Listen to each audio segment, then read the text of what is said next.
Ispita este o încercare a credinței noastre, o atracție spre păcat pe care diavolul o folosește pentru a ne îndepărta de Dumnezeu. În Biblie, ispita apare încă din grădina Edenului, când șarpele a încercat-o pe Eva cu un lucru aparent bun, dar care ducea la moarte spirituală.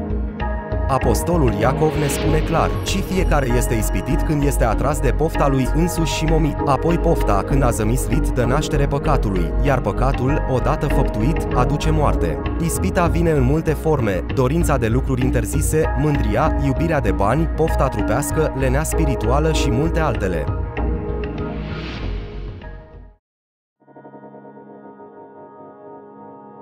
Diavolul acționează în pași bine gândiți pentru a ne face să cădem. Etapa 1. Sugestia. Gândul rău apare în mintea noastră. Poate fi un impuls spre minciună, mândrie sau poftă. Etapa 2. Plăcerea. Dacă nu respingem ispita imediat, începe să ni se pară plăcută. Aici este pericolul. Etapa 3. Căderea. Dacă cedăm, păcatul se naște și produce moarte spirituală. De aceea trebuie să fugim de ispita cât mai repede.